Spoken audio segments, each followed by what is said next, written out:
Great. Well, we'll go ahead and get started, and Diana will, run the chat. So if you have questions as we go, during the registration process, some people ask questions, and so I'll make sure that I answer those as we go. However, if you have anything that comes up, feel free to put that in the chat or stop and interject us. That's what we're here for. We love that we have this much interest in this topic because this is really the focus of our work. Katie and I, really want to support grades 6 through 12, regardless of what you teach.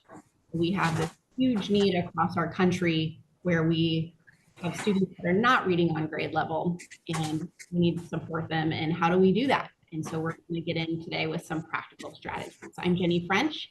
Also in the chat, I would love for you to put how you know me or know Katie, and what the connection was or how you found this webinar. Love to learn that too. That also helps us. So my background is in middle school ELA, reading coach, and then district administrator, and then most recently helped to develop Think Circus Foundational Reading and Linguistics program. And now Katie and I work together supporting schools and administrators directly. But we're going to go through just context, framing up our problem nationally, what we're seeing in schools, so it can validate all of your challenges and struggles, go through some of the research-based strategies, and really what implementation looks like. So anything that we talk about today, you can use regardless of what secondary grade or subject that you are teaching. So important to frame up our work. So as a district administrator, this is a really key component to review, but 80% of all school initiatives fail on an annual basis. Literacy cannot be just another failed initiative. So as we're thinking about strategies that we want to implement in our whole, in our personal classroom, we also want to think about that broader picture, because school-wide achievement comes when everybody gets involved. And then more specifically, the principal is the number one factor in the failure or success of instructional initiatives. And that is tough. Principals, I believe, have the most difficult job in our educational system. They have the most hats to wear, the most balls to keep in the air. And if they can't buy in or they don't have the background knowledge, then they're gonna have a difficult time supporting those initiatives. And so we want to build capacity for all of our school leaders as well. So let's jump in with initiative fatigue. So to go along with those failing initiatives, this is something that we see over and over again. And this is one of the reasons that our educators are leaving the field. We are hemorrhaging teachers and administrators. And so much of it is caused by initiative fatigue. It's us starting something new and then letting it go, it failing, and then trying something else. And I love this quote: "The history of American education includes a graveyard of good ideas condemned by pressure for fast results." Give me a thumbs up in the chat if you can say that you have experienced that, those failed initiatives, or if you are experiencing any initiative fatigue over this past school year. Because a curriculum or an idea or a strategy can stand alone, that can be really effective. But if we have too many things we're trying to do at one time, it's not going to be effective. And that's what we see, that cycle of failure and initiative fatigue starting over and over again. We have some thumbs up to that, Jenny. Nice. Yes, I think we can all relate. And here's something else we can probably all relate to as well. And that is 70% of 8th graders are not reading on grade level. So that is our national data. For our sub or minority groups, subpopulations, that's in the 80% of not reading on grade level. And a study I found that was very interesting out of the state of California shows that in 2-parent household where both parents are college educated, still 49% of students were not reading on grade level. And I think that's an important framing, because a lot of times we have assumptions about the students that aren't reading on grade level. And I think that helps to kind of frame it, that it's not just a subgroup or a certain demographic that is struggling. Everyone has classrooms where they are struggling. And so as secondary teachers, we may feel out of the loop, like we hear the language, the science of reading, the science of reading. What does that really mean? And how does that apply to me? It's difficult because there's not professional development or communication to secondary teachers. We know this is happening in elementary. We know that this is kind of swirling around us, but we don't know exactly what it means and what it means to us. So I want to give you some of that information just so that you can feel knowledgeable when you are in the teacher's lounge or at a cocktail party with other teachers, and this is the topic. You'll know how to hold your own in the conversation. And one of the cornerstones of the science of reading and reading research is Scarborough's reading rope. And just to kind of give a quick overview of this, it's a great illustration because it demonstrates reading comprehension. So on the right side, where all those threads are braided and come together, that signifies reading comprehension. So a lot of times we think we are teaching reading comprehension or we are assessing reading comprehension, but that's not the case. So that's really a myth or a misnomer because all of the things on the left side of the screen are happening simultaneously in our brains to create reading comprehension. And so to break those strands down, we have the threads at the bottom, which fall under word recognition as the category. And so phonological awareness, and that's really, sounding out words. A letter has a sound, decoding, breaking up words to blend them together, and sight word recognition. Those are all skills that students should master in kindergarten to second grade. And you'll find all of the curriculum materials that teach those skills were created for 5 to 7-year-olds. And then we move up the strands here towards the top. And as a secondary teacher, this is where you're probably more comfortable teaching these things. And these are for grades 3 and up. So you can kind of look at these as here we're learning to read versus, reading to learn. But what we have is we have 70% of our students that aren't reading on grade level. A large amount of those students have not mastered these word recognition skills. And we don't have any materials to give them that are age respectful or age appropriate because those were created for 5 to 7-year-olds. As a secondary teacher, we are masters of our content. Even if you're an ELA teacher, you don't know how to teach decoding. You know how to teach essay writing and literature and those types of skills. It is a different skill set to be able to teach decoding and fluency. And now you have a classroom full of students that are lacking those skills and can't access the text you're putting in front of them. So what do you do? And that's why we're here to help. The other model that I wanted to show you to be familiar with is called the simple view of reading. And it takes those two strands and it puts them in a multiplication equation. So one strand does word recognition, so the kind of the decoding, those K2 skills, multiplied by our language comprehension. Well, if we put this in an equation, and I always use my son as an example, he has dyslexia, so I would give him a 0 for word recognition, but he has a strong vocabulary, good background knowledge, so I'll give him a 1 in language comprehension. Well, 0 times 1 is still 0. So his language comprehension is still nil. And that's important because a strength in one area cannot overcompensate for a deficit in the other. And so what happens, and you may have experienced this, where you have students that are in 6th, 7th grade, and you're wondering, why have they not been tested for special education? Or why are they just now being identified in 5th grade? Well, kind of because of it falls into these categories, because they were able to have such strong language comprehension skills or such good word recognition skills that really carried them for a while. But it gets to the point where it can't. When you get into reading nonfiction text, you have to have both of those sets of skills. Another challenge at the secondary level is the data deficit. So when we assess at the secondary level, we get a reading comprehension score.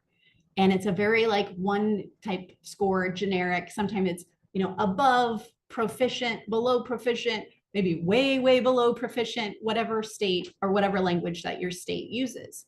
So we're lacking the information that really helps our instruction or that helps our intervention classes. So if we have an MTSS period or like a WIN, what I need intervention time, what we typically do is we have our students categorized as, here's a group of low students, here's a group of way below proficiency, and we categorize them that way. Instead, we need the data that's going to identify where their deficit is so that we can categorize or place them in the right intervention class so that they're getting the skills that they need. Typically, we just hammer them with language comprehension skills over and over again. And then when we don't see the growth, then we think, okay, that wasn't working. So we throw out that schedule and start over. And then again, we're just perpetuating that initiative fatigue. So we have to have an assessment. So that question always comes up from teachers or administrators. That's not my wheelhouse. What assessments are there for phonics and for word recognition? So I wanted to place some here. And I'll share the slide deck with you in a follow-up email so that you have this for reference. Dibbles is free. You can find it online. It's one of the most vetted and most used assessments across the country. And it can be done very quickly. So MAISE is really your comprehension and can be given whole group. The other two that really get at the word level to see if your students need word level decoding support have to be given one-on-one.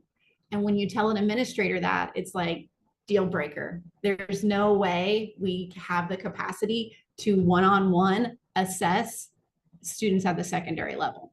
Well, we don't have to assess everybody. So we can take that, use your formative assessment as a universal screener and then look at your lowest 20%. Maybe those are the students or the students that you've identified already for intervention. Those are the students you screen with the oral reading fluency or the nonsense word fluency. The other one is also free online by Dr. David Kilpatrick. It's called the Phonological Awareness Screening Test. If you have any questions or you're considering implementing any of these for like a beginning of the year assessment or to help with identifying students for intervention and you're not sure or confident in that process, just email me and I'll jump on a Zoom with you and walk you through what it takes to implement this either in your school or in your district, because it's very doable. Don't let the assessment stand in your way from getting the students the right intervention. Otherwise, we're just wasting our time and spinning our wheels. Speaking of intervention, I think this is a very important visual for us to have. And we're all familiar with this as educators, but that's the tiered pyramid of instruction. So this shows us that 80% of our students should be ready for tier 1 or core instruction. And then about 15% of our students will need that extra support. 5% or less will need serious intervention, one-on-one support. This model is important because this is how we base our hiring practices at the district level or at the building level. We assume that we are going to be able to support 20% of our students additionally. So if you look at why do we not have enough reading interventionists in our building? Or why do we not have enough teachers' aides? Because we are going by this model. We are assuming this is the model from which we're operating. However, this is not the case. If we look at our national averages, we are at 20% is the national average for our special education students, and kind of do a quick tally of, if you know your own school data, what this looks like. Nationally averaged right now for English language learners is around 10% per district, and then 7% for our gifted and talented. So if we add that up, we're at 37%. So if we are only built or structured as a school system to support 20% of our students through additional scaffolds or interventions, we're really operating with almost double of that. And that's why we're feeling this squeeze. Any interventionists on the call, give me a thumbs up or a hey ho.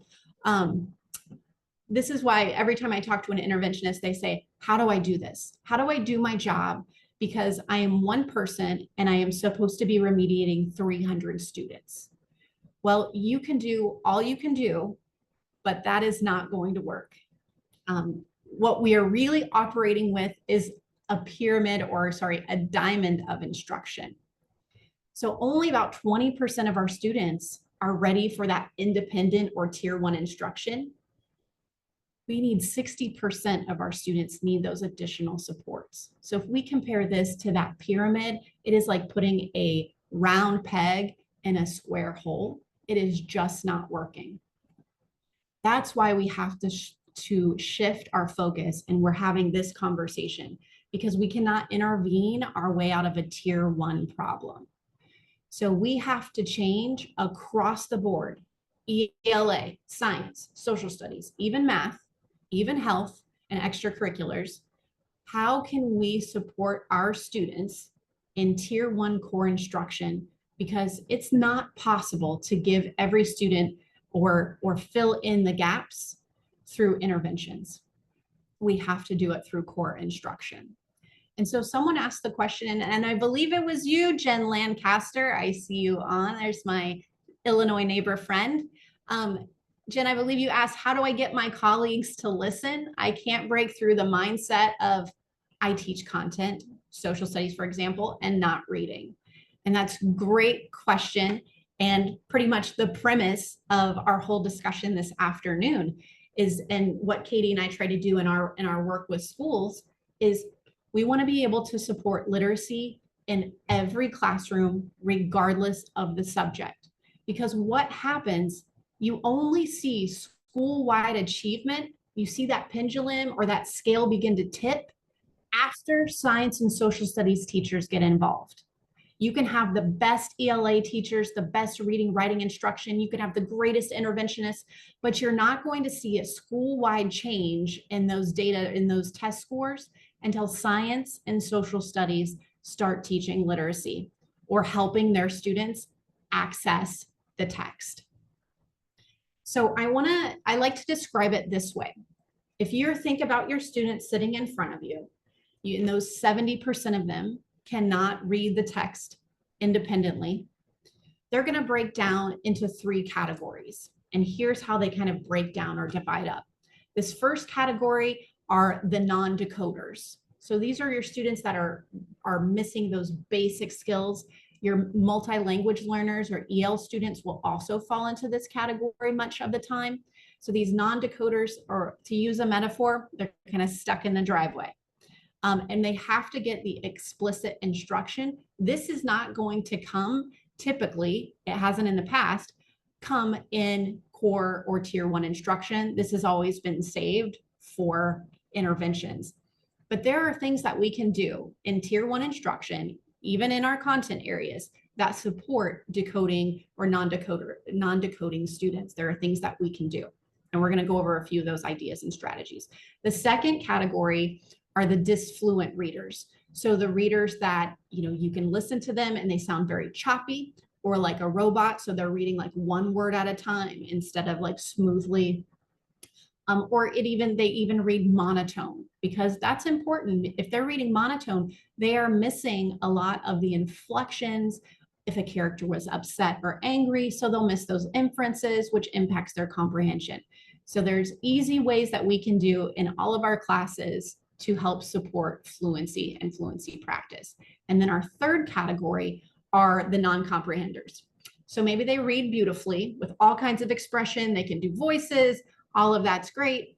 But you ask them to retell or summarize and they can't do it. They have no idea what they just read. So maybe all of their mental attention and energy was going on just decoding and fluent and not on actually processing what was read.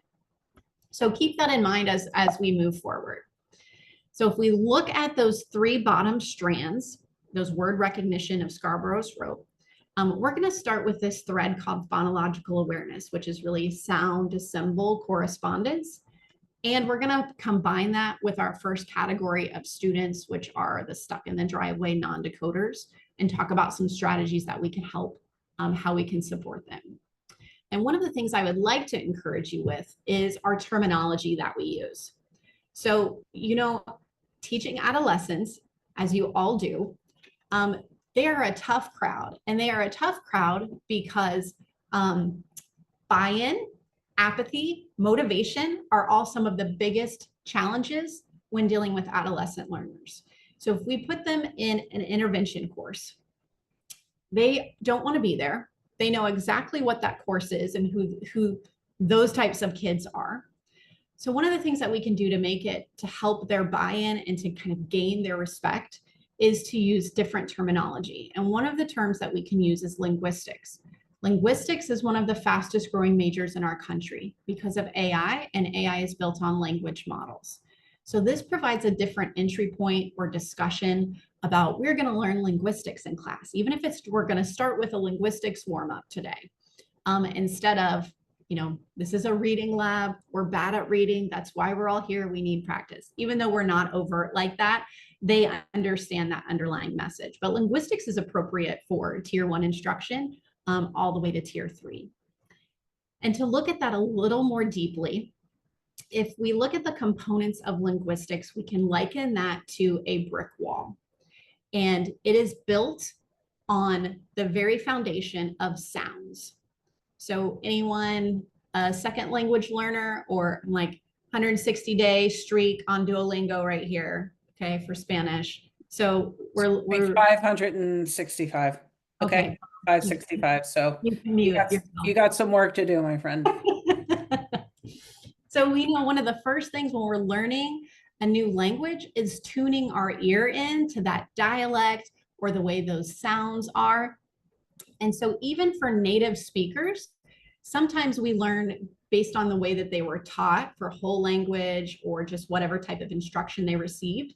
They missed that. And missing the sounds, being able to pull sounds out of a word, being able to pull syllables out of a word, impacts what they hear. So it impacts how they write things, how they spell things, and also their decoding.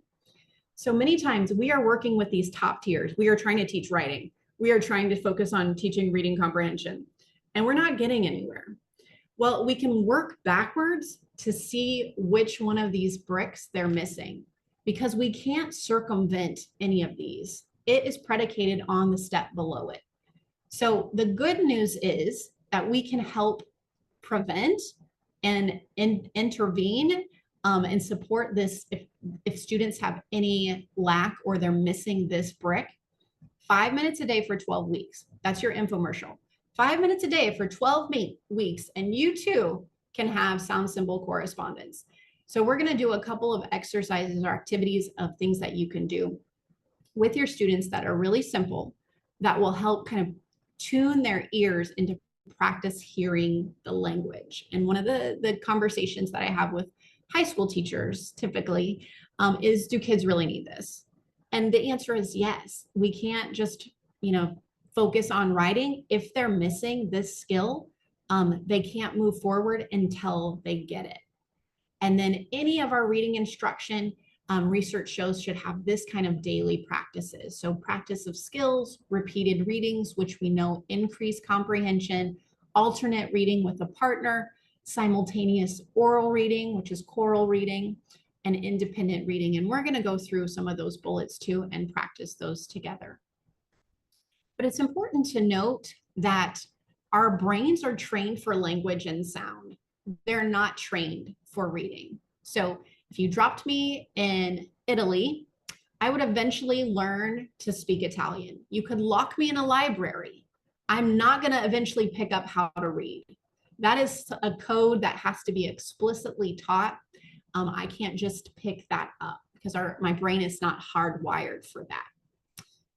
This is a look at brains in an MRI of a strong reader and a struggling reader. So if you look at the blue strong reader MRI, several of those small spots, it really represents this efficient highway of several points. So we're seeing the letter, we're connecting it with the sound we're connecting with the word we're connecting with fluency, and the fluency with meaning. And it creates this really efficient highway system in our brain. On the other hand, we have the struggling reader, and see that big red spot? That's the same place in the brain that is used for recognizing faces. So struggling readers are using that part of their brain. And I want to use this as an example. So imagine I line up 100 people from your past in front of you, and you have to go down the row and name every single one of them, first and last name. You have to call them by name. Or, you run into somebody at Walmart and you're trying to think of their name. You're like, hey, sis, because you can't remember that name. That feeling of you trying to recall is you're using that big red spot in your brain. So compare that to a struggling reader. Looking at words on the page, if you're trying to recall from memory what each one of those words says the cognitive energy that you're using to read is exhausting. And so sometimes we say, kids don't have reading stamina anymore.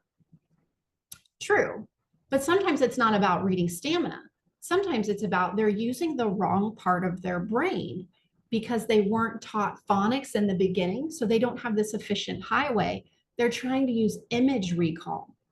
And you'll see this also when students might see the word crash, but they'll say the word crutch because they just kind of look at the first sounds and they make a guess because they're looking at the image and they're not breaking down the sounds or the syllables.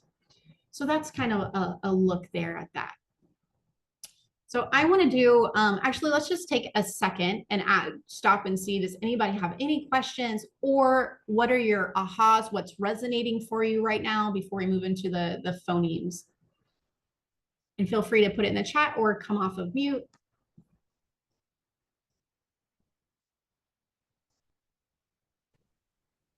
I just want to say, I like, this is all making a lot of sense. And I have been tasked with writing, it's called, at our school, we call them badging classes. They're like little online module classes. Shouldn't take more than 7 hours to do.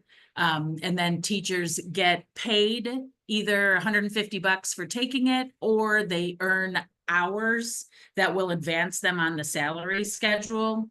So nice. This is kind of the topic that I'm going to be writing about. And like, I'm loving all of this.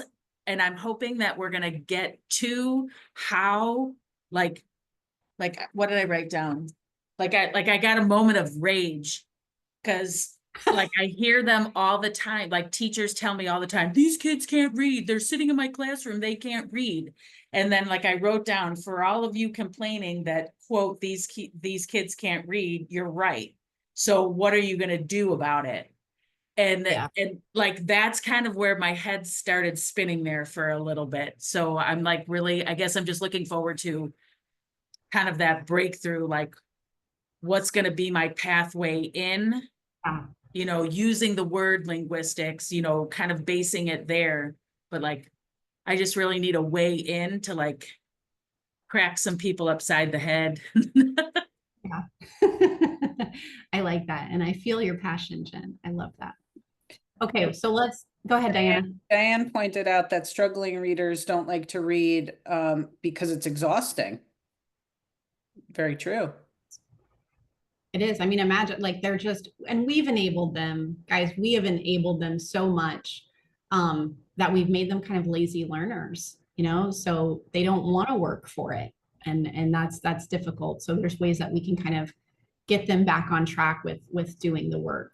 I can't believe so many of the classrooms that I go on or go into and visit, I see the teachers are the ones that are working so hard and the students aren't trying or aren't doing anything. So we really have to shift those roles. Let's look at some phonemes, but feel free to stop me as we go. So phonemes, fancy linguistic word for sounds. So if we do some practice here, we're just isolating the sounds in the word. And then I'll tell you why this is important. So I'll model this group for us. So ice is I, s, 2 sounds or phonemes in ice. Sigh, s, I, 2 phonemes in sigh. Day, d, a, 2, aid, a, d, 2. See what I did? Just the inverse of those. Choose, ch, oo, s, 3 phonemes or sounds, and quake, k, w, a, k, 4 sounds. So that QU makes a KW sound. So you might be saying, oh, I don't know how to do these. I don't want to teach this. And I'll show you a resource that you can pull all of these from, and that gives you the answers and the rationale. But this is that you can do it as a class warm-up. Let's try a couple more. So these are a little bit more difficult, and feel free to do it along with me. You can keep muted, but just for the interaction. So deletion, we're taking sounds away from a word. So say peas without the p. Word would be ease. Everybody say it. It's okay if I don't hear you. Say sheet without the t. She. Say stop without the s. top. Say wild without the d. Wild. Yes. So what's important about this is I'm tuning my ear in to listening to those different sounds, which is different from syllabication. I need the syllabication to be able to help me chunk those words as I'm decoding. But this part at the phoneme level is going to help my writing. And think about your English language learners. Being able to isolate the sounds of a word is going to benefit them tremendously. And if you've heard the saying, like good teachings or some good strategies, only a few need them, but all benefit from them. And this is one of those cases. There are some students that need you to do this, but it's going to benefit all learners. And so the next one is manipulation of sounds, where we're going to reverse the sounds. So for teach, I'm going to say the sounds t, e, ch, and then I'm going to reverse them. So I'm going to say them backwards. Ch, e, t, cheat. So cuts, let's try it on your own if you can. K, t, s. Try it on your own. Stuck. We get it? Okay, pitch, p, it, ch. Backwards. Ch, eh. Chip. Okay, so that's just a kind of a fun way that you can game it. This is the text that those are pulled from. It's called speech to print. Diana, did you want to interject? Yeah, Jenny, I just want to jump in because Jen has a great question. She says, playing devil's advocate here, as a social studies teacher, why do I care if a student knows the sounds? I've got to teach them about the War of 1812. Yeah, great question, Jen. Glad you asked because you set me up for the next one. Thank you. So how do I incorporate? Like to take credit for my skills of like when I interject that question. When Great I timing. Great timing, Dee. So our reflection then is how does this work? What does this look like if my kids need this? So think about it. Think about it this way. Regardless of what you teach, you are the person in your grade level team or in your building that has this information or this skill set, this knowledge. So that kind of makes you responsible. You might be the only teacher where students are going to get this support or these skills. But one of the ways that we can do that, and there's some more questions here too. How does this look like in non-ELA courses? Jen, kind of what you said. How does this even work in a prescribed curriculum? How do I fit it all in to do an extra thing? So everybody teaches vocabulary. Every teacher has a vocab list that they try to get through and teach explicitly. One of the best ways to integrate this is to do it in your explicit vocabulary instruction. And let me give you an example. So we take a word. Here's my word, erosion. When I'm introducing or explicitly teaching this word, I'm going to first break it up by syllable. Erosion. I'm doing this whole group with the class. The next phase I'm going to do is we're going to count the phonemes. E, o, j, n. If you're not comfortable, ChatGPT or whatever AI has gotten really good at this to be able to do this. So if you're like, I'm not sure if this is correct, you can try it that way. And the text has a lot of examples too that I mentioned. The next phase is morpheme mapping. And if you're an ELA teacher and an interventionist, you might be familiar with that term or this process, but it's the process of pulling apart the affixes and the roots from words. So for erosion, we take out E, which means out or away from. Ro comes from rod, which means to gnaw.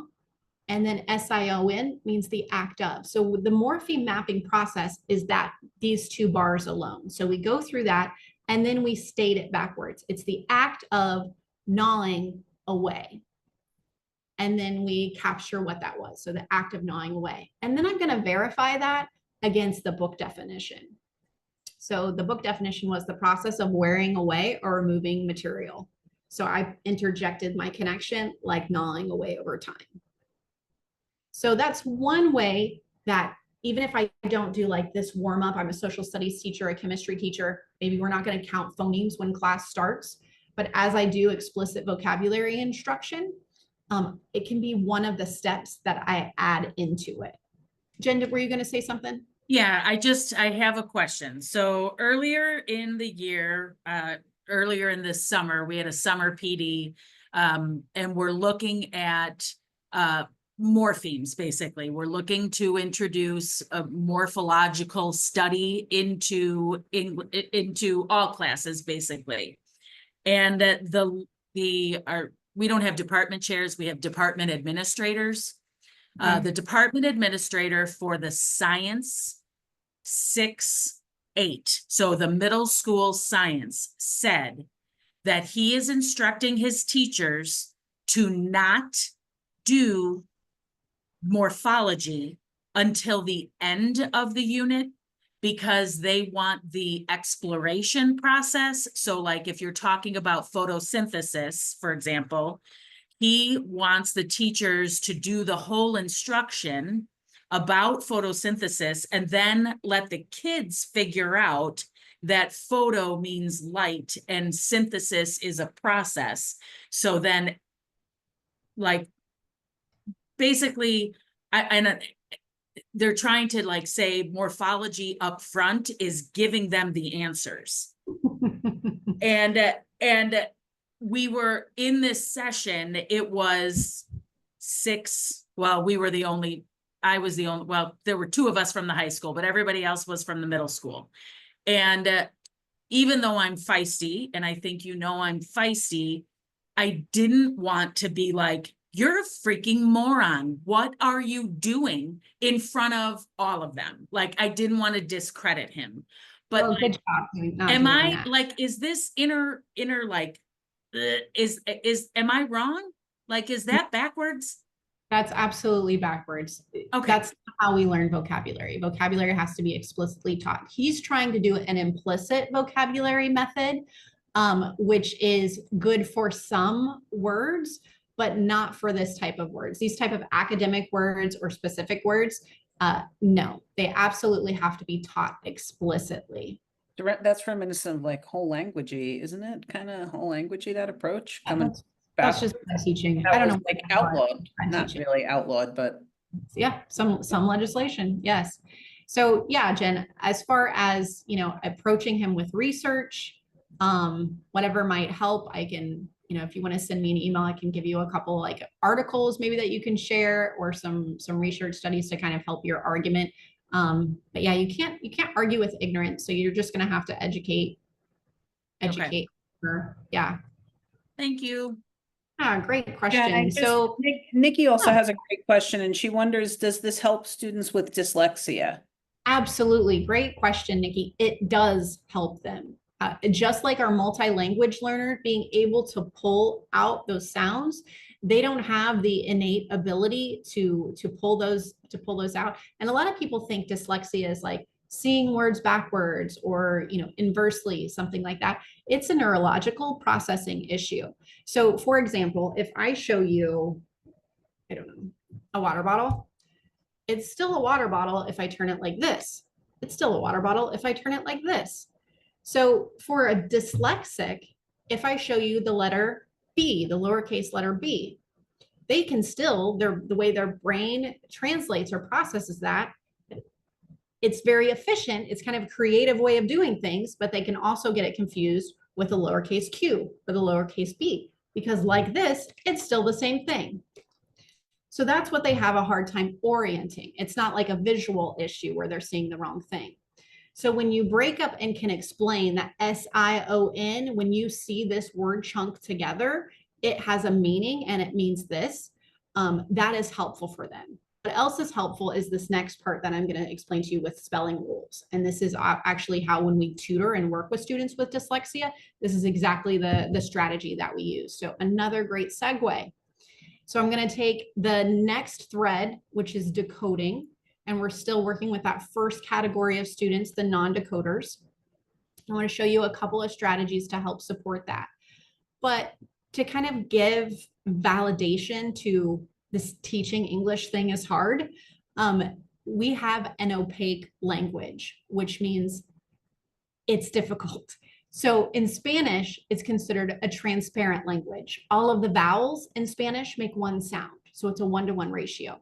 In English, it's not the case, so it's not transparent, it's opaque. So for example, we have 26 letters in our alphabet. Of those 26 letters, they make 44 sounds. Of those 44 sounds, there are 75 different ways to spell them. Yay! So we're not just teaching 26 letters in the alphabet, we actually should be teaching the 75 different ways to spell, and we don't. And so then students think that English is just hard, or it's confusing, or it's messy, or it doesn't make sense. But if we teach in this approach that I'm about to show you with spelling rules, it starts giving them the understanding of the structure. The other issue, which makes English really complex, is just our sheer volume of words. We have the largest vocabulary of any other language. So it's very difficult. So when we are teaching writing or grammar, our ELA teachers or reading interventionists, we need to be teaching all of the different spellings for the long vowel sounds so that it doesn't have to be confusing. Here's an example. Here's just a basic sentence that uses 6 of the different ways to make a long A sound. So using this for an example, maybe as your class warm up, or if you remember your daily oral language practice, anybody remember that? I'm showing my age, and you would do the corrections on the board. This is one of those things that you can utilize just as a discussion point. Let's look at all of the different ways that we can make the long A sound. So here's the text that I would recommend. And as a district leader, I purchased this for all of my teachers in grades 3 through 6. And it works out really nicely as to breaking down the rules. There are 31. And so it breaks nicely to about 1 rule a week. So you shift from having the old traditional spelling of here's a list of words from the upcoming story on Monday, memorize them by Friday, or maybe you have a test on Wednesday, that kind of thing. And they don't retain that. Sometimes you're just a naturally good speller, sometimes you're not. So we want to shift that to teaching rules of language to help them understand, and it surpasses just one isolated spelling. It actually improves their decoding and their writing. So I wanted to go through a couple of the rules just to get you familiar with kind of the concept and the different way of teaching. So I would present a rule, magic E, silent E, you're probably mostly familiar with. The second rule is no English word ends in the letter I, J, U, or V.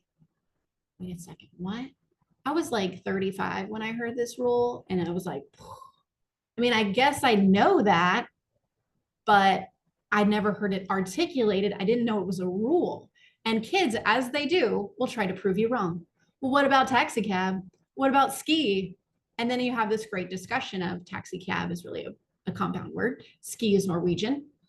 Macaroni is Italian. Like, bring it. Let's have this discussion. So that's kind of a fun one. So we go through, some of the rules, soft C and soft G. This blew my mind. Soft C says S when it's followed by an E, I, or Y, like in cycle, serial, cyst. Otherwise, it makes the hard K sound K with any other letter. Same thing with soft G. G makes the J or soft G sound when it's followed by an E, I, or Y, like gem, giraffe, or it makes the hard G sound with any other word. How many of you, give me a thumbs up if that's a new thing for you, if any of those rules are new. A few more. T-I, S-I, C-I all make the sh sound.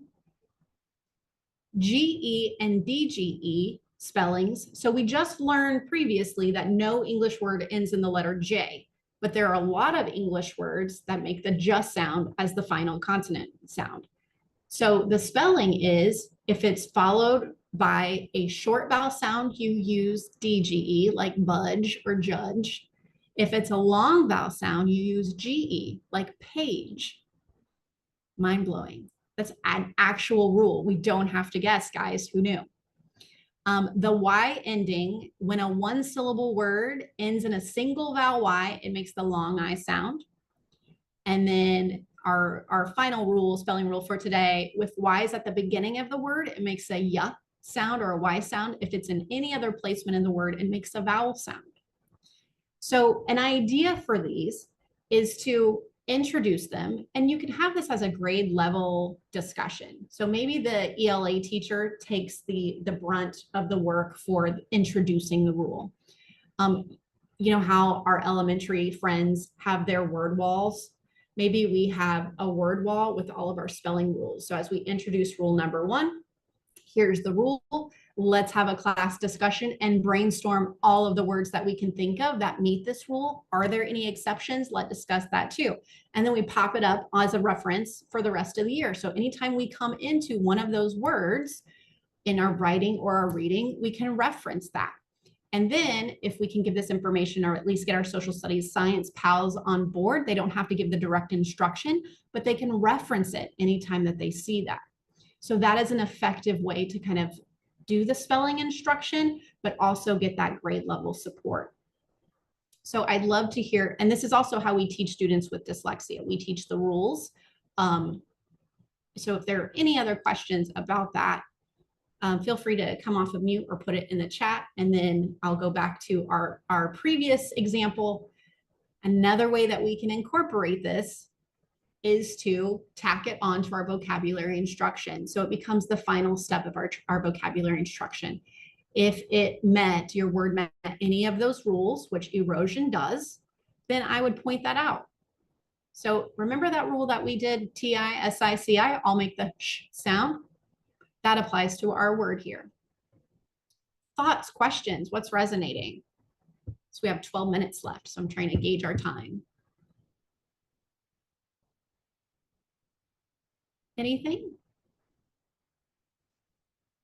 I would love just to hear real quick what you're thinking if this would have space, the spelling, what the spelling might look like in your classroom or your grade level.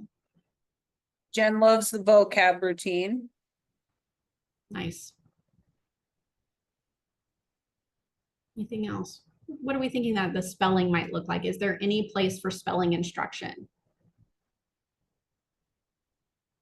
And just to kind of fill you in, many of our elementary schools, we assume spelling instruction is happening, and in a lot of them it isn't. Spelling in the last 20 years was really removed from our elementary curriculum because it wasn't explicitly stated in our standards. And so there wasn't any explicit teaching. Or if spelling is taught, it was typically taught, like I mentioned before, here's the word list that we memorize that are going to be in the story.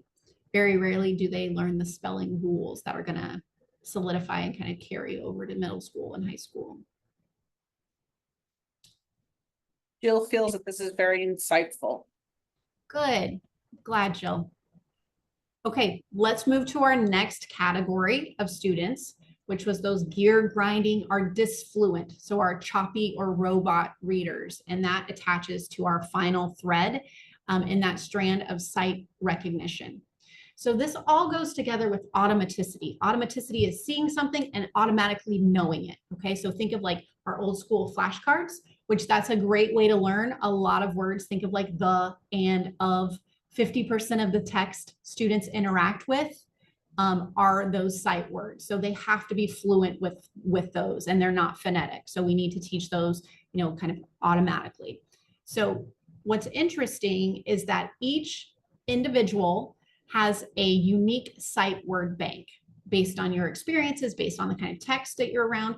And if you look at vocabulary growth on a chart from like 0 to adulthood, it's a pretty steep incline where we're learning. And then when we hit our mid-30s, it flatlines, guys, like completely flatlines. And that's because we're typically like entrenched in whatever our field is. We have our hobby set. So unless we change career fields or we pick up a new hobby, our vocabulary really stays the same. Think about it like golf, knitting, they all have their own individual vocabulary. So the more that you're exposed to this set of text or words, that builds up within your personal vocabulary lexicon or your bank. So think about the last time you've had to stop and decode a word.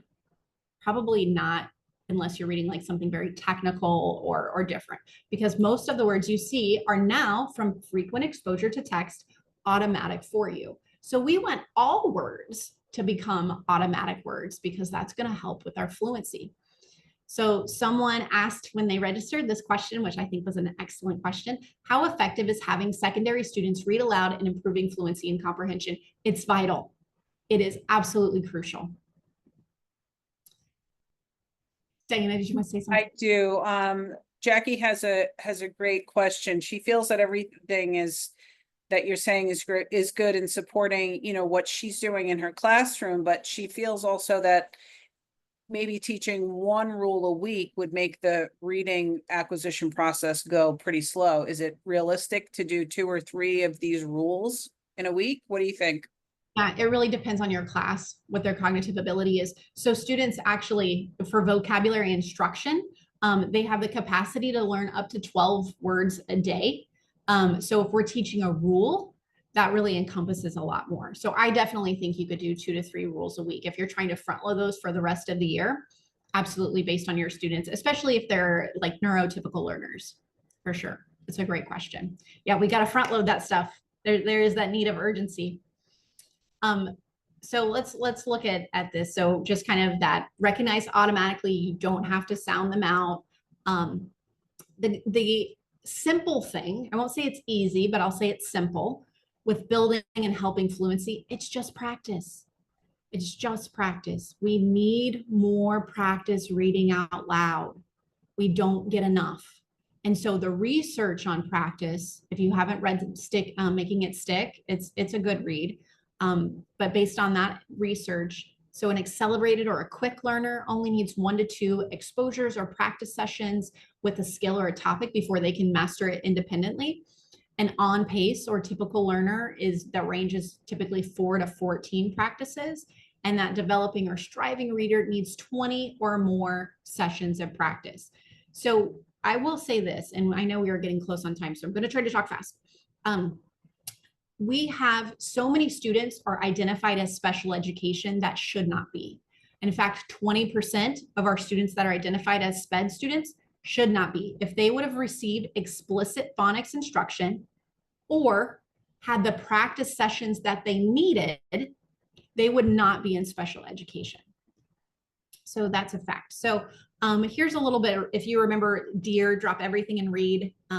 I was part of that as a student and as a teacher. It's based on this research. So 20 minutes a day was the reading that we pushed. And let me define reading. Real reading, not fake reading, not fake middle schooler reading. Real reading where my eyes are tracking the words, I'm paying attention, I'm not stumbling, but I'm actually understanding. So I'm reading at my independent level. If I read like that for 20 minutes a day, I'm going to be exposed to nearly 1.8 million words, and I'm likely to score in the 90th percentile. Whenever I work directly with students, I always share this fact. You want to be the smartest person in the room? Read 20 minutes a day or more. Richard Allington, he proposes this. So 60 minutes of reading and 40 minutes of writing. That's what we need for school-wide achievement. And we think of it through the class period or through a whole day, but like that's manageable. We can do 60 minutes of reading across a day. But what we find, those recommendations, what happens in reality, 2 to 3 minutes. 2 to 3 minutes of real reading and real writing is happening in a day. And when I say writing, it's not filling out an outline, filling in in the blanks. It's actual composition, thoughtful, creative composition. And there is not enough time. So when we talk about fluency and practice, we are just not giving enough space in the day to make that happen. So fluency is made up of these components, that automaticity and then prosody, which is the sound of our voice when we read, that it sounds authentic and natural. And we can practice each of those things. If you don't have any data points, you can listen to your students read out loud and gain so much insight. So you can determine just by hearing a student read out loud, which one of those categories they go in. If they're the non-decoder, if they're the disfluent, if they read beautifully and you ask them to summarize or retell and they can't, then maybe they will go in that category. So if you have zero data and you're like, this is my stumbling block, my challenge, I can't get past this as a barrier, all you have to do is listen to students read out loud. Don't do popcorn reading. So I'll use that. If you're using popcorn reading or round robin reading, that is one of the only strategies that actually has negative impact on reading achievement. It had negative impact on my life, 100%. We did it back in the 70s. And there you go. Yep. One of the strategies we can use, and it's linked here, and this is from the Florida State University, and they have tons of free reading resources on their website if you're interested. I love this because it's age appropriate. But it's called scooping, and we do it like kinetic learning with our physical finger. We put it under the first word and we scoop the phrase. We know that. Set an example. And it helps my eyes practice or my mouth catch up with my eyes. We can explain to students your eyes actually read 4 to 5 words at a time, but your mouth is only reading 1 word at a time. So we need to practice scooping. If I don't have like a worksheet like this with example practice phrases, I can do it with a text. I can circle like the conjunctions or the connectives and use those as my scoops. So you can do that with any text, and that can help with your fluency. So I want to show us the high impact strategies: choral reading, echo reading, and reading review. And I know we're getting super tight on time. Choral reading is reading out loud all together simultaneously. This has huge dividends, and I would encourage you to do this every day. If you don't use it for anything else, use it as you read instructions. You read aloud first and model it, and you preview any words that might be difficult, and then your students chime in and you reread it all together. That way, if I'm a striving reader or an English learner, I still participate. Everybody's reading, and you're not just getting those same few reading all the time. But choral reading gets our numbers up for reading. Echo reading is very similar. So it's partner reading. I read a paragraph 1. Diana's my partner. She reads after me, and she also reads paragraph 1. So we're having the repeated readings.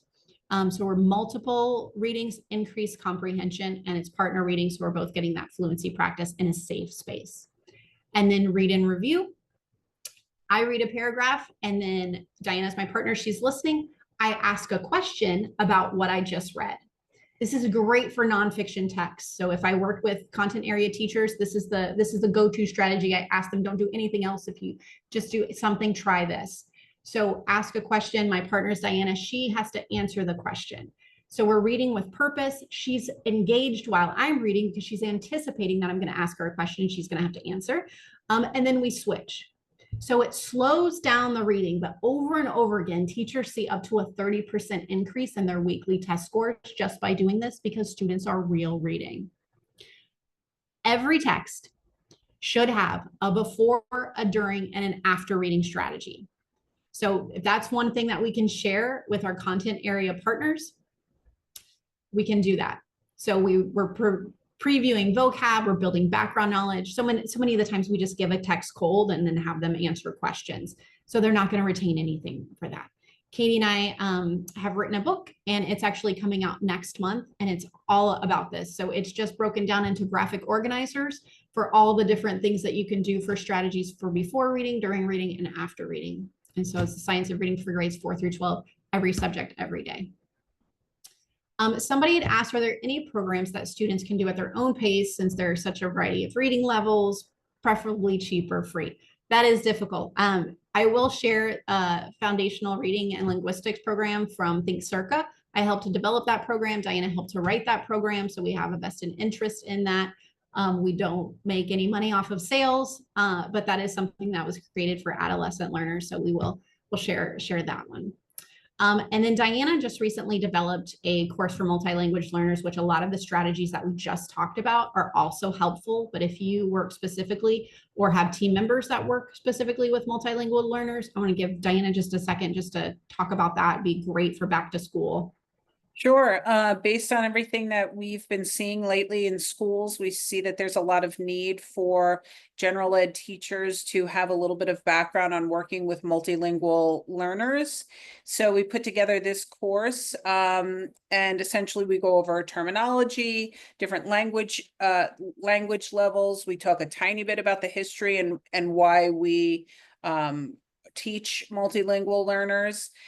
We have suggestions for working with colleagues in the community. And most importantly, we have a bunch of suggestions on how, real practices, things that you can implement right away without having, too much more information than that. And as it says on here, you get, from that, you will have, when you finish it, you'll get a certificate for 4 hours of professional development.